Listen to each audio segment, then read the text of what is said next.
Alright, welcome back to the channel, and welcome to another edition of Ruthless Aggression Redone. We are only 2 weeks out from the second Raw pay-per-view of the save, Bad Blood. Hopefully we don't get that penalty again with the too many pay-per-views. If we do, again, like I've stated multiple times, this is my way more relaxed save on the channel. If you guys want me more trying to, tell stories within the restrictions of TEW, then I would suggest checking out the 5-Star Supreme Wrestling or Coastal Zone channels that are series that are currently on the channel. But if you're just here to treat this game like a fantasy booker, then hell yeah. I always say I do that, but for the most part, I like to have my saves, challenging. This one is the complete opposite. So if we get that penalty again, I might try something to see if I can cheat. Not cheat, but change one of these preferences to not get the overuse of event penalties. I did disable graduation so that we hopefully won't get new gens. I don't know if it works. I did the same for celebrity generation. I actually didn't know that these were here. So if you guys want to disable these as well, maybe it'll work. But I was talking about how annoying new gens are to me. It's a weird pet peeve I have, but so I've disabled those, and I've also disabled oversaturation.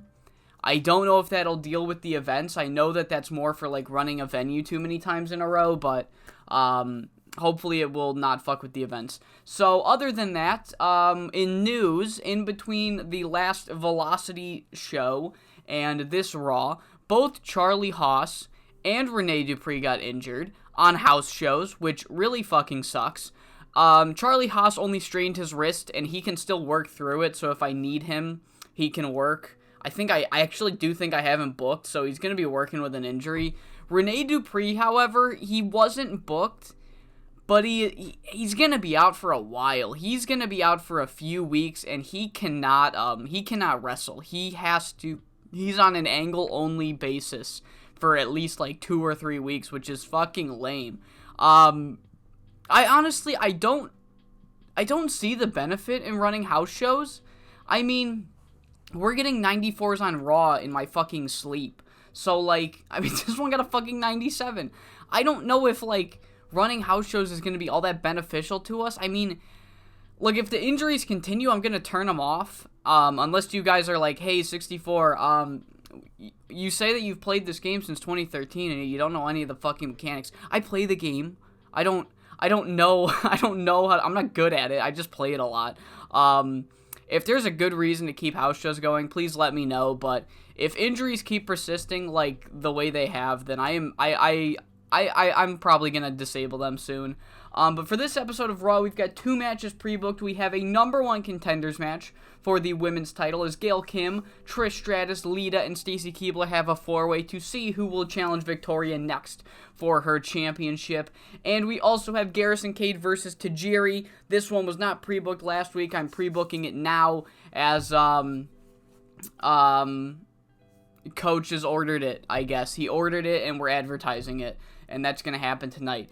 But let's get into the show without any more jibber-jabber. We open tonight's show with an 80 rated segment as Chris Benoit, world champion, he comes out and he's about to start talking, and then before he can even say a word, William Regal and A-Train show up, and they're just being cocky little shits we're on an undefeated streak, no one can take us down, Jericho couldn't take me down, Michaels, Mick Foley, who's gonna take me down? Benoit, you're gonna take me down? Because with the backing of A-Train, nobody's taking me down. And Benoit, he's about to say something, and then you hear Chris Jericho's theme hit, and Chris Jericho's the only reason that you you haven't had anyone beat you is because you constantly have A-Train or some other bullshit backing you up and screwing you over. You were able to beat Michaels and Foley last week because of Evolution shenanigans. You were able to beat me 2 weeks ago because of A-Train at ringside. If it's even Stevens, if it's you versus Benoit with A-Train in your corner,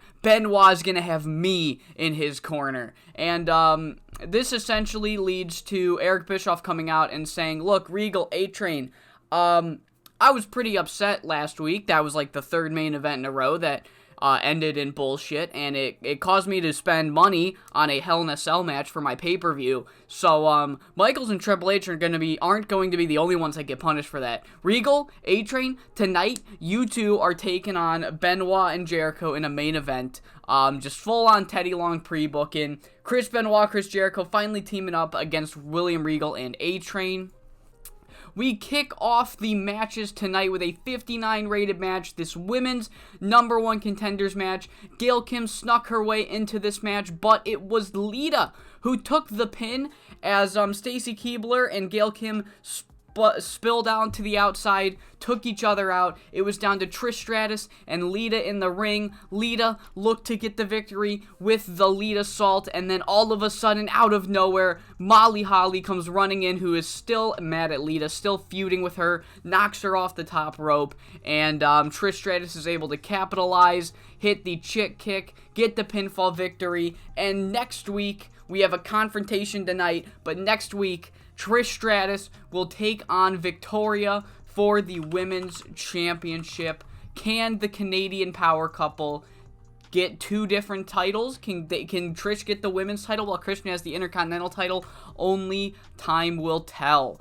Next segment is a 100 rated segment as The Rock and Mick Foley, they find Evolution backstage, and they essentially say, look, we got word that even though you didn't bring Batista, that he's cleared to compete, so there's no getting out of this tag team match. There's no getting out of the tag team titles. Evolution, after Bad Blood, is going to be completely championshipless.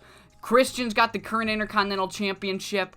Me and Foley are going to have the tag titles, and Benoit's going to be our world champion. If you want to, what was I going with that? Just essentially, like, we know Batista's going to be cleared. No getting out of it now. The only way to make sure that we don't beat you for the titles is to kill us or some shit. And Triple H looks at Randy Orton and he's like, we gotta kill these motherfuckers. 100 rated segment because it has The Rock and Triple H in it. The following angle sees Matt Hardy and Val Venis face to face. Val Venis is like, I turned on Matt Hardy because I should be in the Intercontinental title picture. And Matt Hardy's like, you didn't earn shit. I beat you. You're nothing more than tar stuck between my boots, and Lance Storm sucks. And Val Venis is like, oh, you think Lance Storm sucks? And then Christian and Trish Stratus come out, and they're like, look, there's no need to get all up in arms between you two, because nobody's beating me for this world title. I beat Mick Foley. Did you guys beat Mick Foley? No.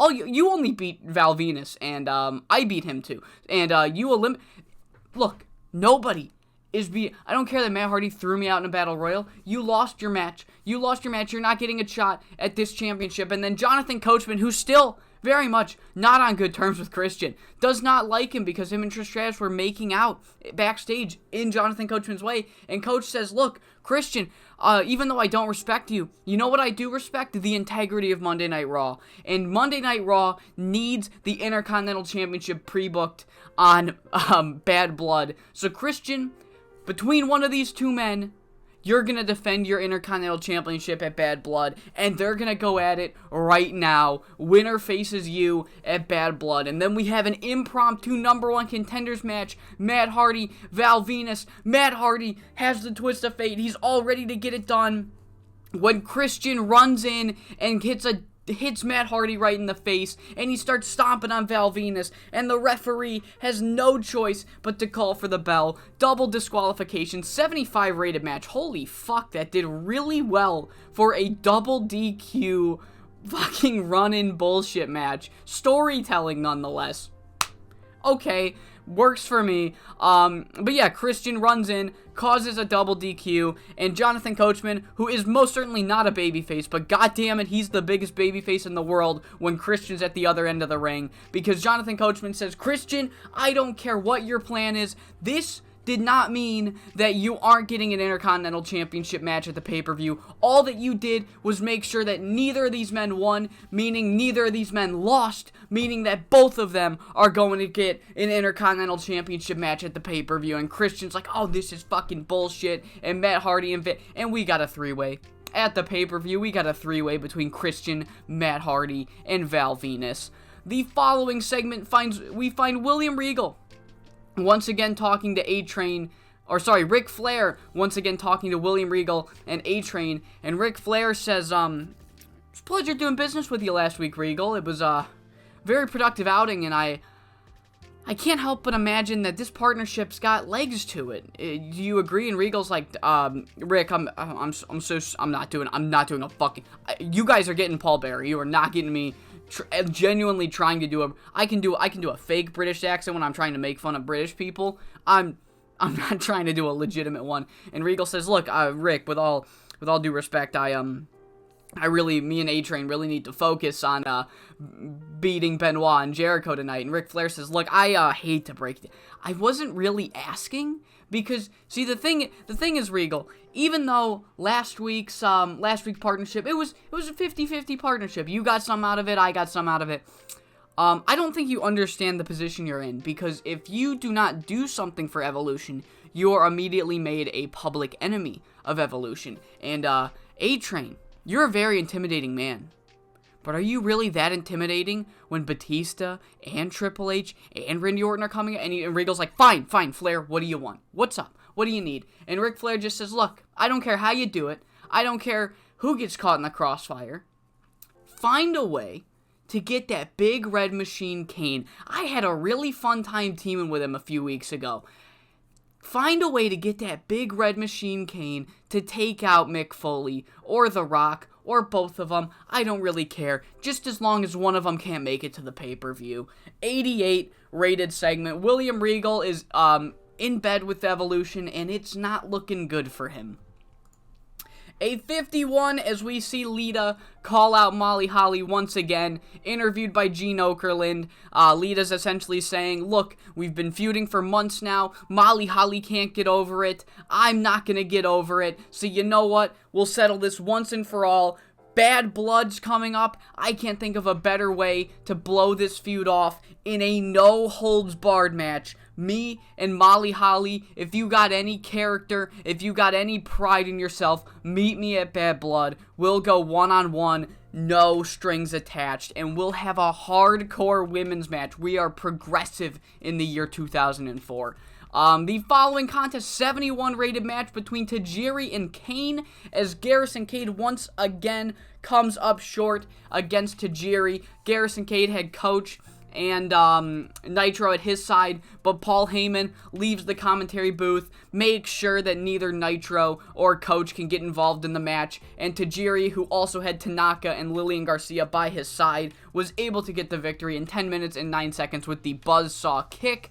But after the bell, Paul Heyman's in the ring with Lillian and Tajiri and Masato Tanaka, and Eric Bischoff comes out, and he says, Paul, I don't know why you're trying to fight me. Is it because I have a position of power and you sorta don't really? Look, Paul, I can't fire you. If you want to make my life a living hell, then I'm gonna make your life a living hell. I tried to compromise with you, bring in Masato Tanaka at your request, and this is how you repay me? You messed with the one man I trust the most. You know how many men in my life are allowed to do my taxes? One, and that's Jonathan Coachman has that right, okay? So if you want to come at my men, then I'm going to come at your men. And I've got two guys that are very, very eager to reestablish themselves in the tag team division. And then out of nowhere, Tajiri and Masato Tanaka are jumped by La Resistance of all people, ambushing Tanaka and Tajiri from behind. And it is announced that during the pay-per-view at Bad Blood, I've named their team, Tanaka and Tajiri, Bullet Buzzsaw, but it's got the X, like from Hunter x Hunter, so Bullet X Buzzsaw, because that's Tanaka's nickname, that's Tajiri's nickname, and the X thing is a traditionally Japanese character, so I thought it looked cool. So yeah, La Resistance versus Bullet Buzzsaw at the pay-per-view. Garrison Cade and Johnny Nitro, the Goon Troop has failed, so Eric Bischoff has brought in La Resistance to handle things, hopefully. 62 rated segment. The following segment gets an 87 as Kane is in his locker room, vibing, I don't know whatever Kane usually does, when A-Train, completely dressed up in his old gear, but he's also wearing a red flannel. He comes running in, and he tickles Kane. And Kane's like, what the fuck? And he starts chasing him, and eventually Regal accidentally gets in his way, allowing A-Train to escape, and Kane's like, Regal, you better fucking give me info. He essentially holds William Regal up, and he's like, what the hell was that? And he's like, look, he had the red flannel. That was Mick Foley, if you ask me. Look, don't come after me or Albert. We didn't do any of this, alright? That was all Mick Foley. And Kane's like, where the fuck is Mick Foley? And Regal's like, his locker room's across the building, alright? And Kane's like, if Mick Foley's not there, I'm putting you through the fucking ground. 87 for that. A-Train dresses up as Kane to tickle Kane and to get him to face Mick Foley. So I guess it's worked so far. Maybe Mick Foley will settle the score. Who knows what'll happen there. The following segment sees Shawn Michaels come out, and he says he's very much happy that Eric Bischoff is finally putting his foot down for the brand, trying to put a foot down to Evolution, but he's a little disheartened that it's taken so long, and it's a little fucking pathetic that it's taken so long, despite having 3 different levels of power, even though there's losers like Jonathan Coachman. I don't even know what that guy fucking does, but, I mean, at least they're finally doing something, and then Jonathan Coachman comes out, and he's like, you don't talk shit about me, you're facing Johnny Nitro, and that goes about as well for Johnny Nitro as you would expect, as Shawn Michaels absolutely decimates him in 4 minutes and 56 seconds. I needed another match. I realized I hadn't booked Shawn Michaels at all, and I'm like, wow. Let's book this guy. He's really good. Did you know that? But he doesn't even hit the Sweet Chin music as Shawn Michaels beats Johnny Nitro in 4 minutes and 56 seconds. And then after the match, he is once again jumped by Evolution. Orton, Flair, Triple H, they're all beating him down, and then Triple H, he looks at the ramp, he points and he signals, and out comes Batista. Batista is back from injury. He comes on out, and he's about to give Shawn Michaels a Batista bomb when Edge also makes his return, running in from the crowd. He runs in, hits Batista with a huge spear, House of Fire. He's able to fend off Orton and Flair. Triple H retreats, and next week we are gonna have an all-star fucking tag match pre-booked for next week's show, as it's gonna be Edge and Shawn Michaels versus Ric Flair and Triple H. Main event, maybe, I don't know. Next show, Edge and Shawn Michaels versus Ric Flair and Triple H. Bang, 91 rated segment. So me realizing Shawn Michaels didn't get booked immediately led to the return of Batista and Edge and a fucking awesome match for next week. So hell yeah, that's why we booked Shawn Michaels. So Kane finds Mick Foley, and despite his pleads, Mick Foley trying to explain to Kane the situation, it did not work. Kane does not believe Mick Foley. Foley's like, Kane, I didn't fucking do it. Why the hell would I target you? I don't give a shit. I don't care that you teamed with Evolution. The fuck would I do this for? And Kane's like, I don't know what your fucking motives were. I saw that red flannel. Where's The Rock? You're both dead. You're both not. You want the tag titles? I want your fucking legs. I'm gonna break them. And he's choking out Mick. He's like, I don't fucking know where The Rock is. I'm not his goddamn babysitter, you fucking idiot. And, yeah, he chokes out Mick Foley till he passes out. And he goes and looks for The Rock. But it is now time for our main event. Chris Benoit and Chris Jericho versus William Regal and A-Train. And it looks like it's going to be the same story. William Regal, he pulls out the brass knuckles while A-Train's got the referee distracted. Regal's the legal man. Jericho's the legal man. But the reason that Mick Foley didn't know where The Rock was and Kane couldn't find The Rock is because as William Regal winds back to hit Jericho with these brass knuckles, The Rock appears out of nowhere, snatches them right off his hand, allowing Chris Jericho to lock in the walls of Jericho. Benoit stops A-Train from breaking it up, and William Regal, I have it backwards. A-Train was the legal man, and he was distracting the ref while William Regal was not the legal man. Sorry.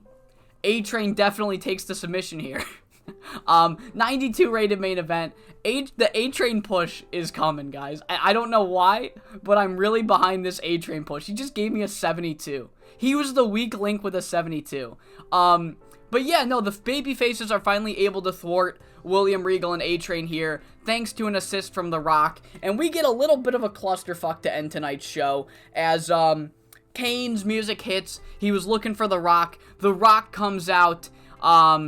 Evolution aren't far behind Kane, but we then get another return as Shelton, who is... Oh my Jesus Christ. Thank you, Jack Lanza. As we get the return of Wonder Boy, Shelton Benjamin, who was out for a week or two after Kane laid him out on a Sunday Night Heat. Shelton Benjamin's got a match on Bad Blood against Kane, so he runs in, hits him with some fucking awesome knees. Baby faces team up. Rock, Jericho, and Benoit are able to thwart any chance of Evolution fighting them. And it is announced that next week, not only are we going to have that baller 2v2, we are going to have a 3v3 between, who is it between? It's going to be Kane, Randy Orton, and Batista versus Mick Foley, The Rock. That's the Big Show. Mick Foley, The Rock, and Chris Benoit. That is, I think, the match. Unless it's also... No, it's Shelton. It's Shelton. It's Shelton, not Benoit. Sorry, Benoit. Shelton. I need Shelton to get the rub from Dwayne. But yeah, that's how we go off the show with a big old clusterfuck. Pre-booking a 3v3 for next week. Evolution and Kane teaming up once again. This time against The Rock and Sock and Shelton. Will Mick Foley be able to compete? Kane did get to him before anyone could stop him. And, yeah, just a good show overall. We get another 97. Baller time. SmackDown could never. Yeah, I mean, again, I really like the relaxedness that I'm having with this save. Just kind of telling some fun stories.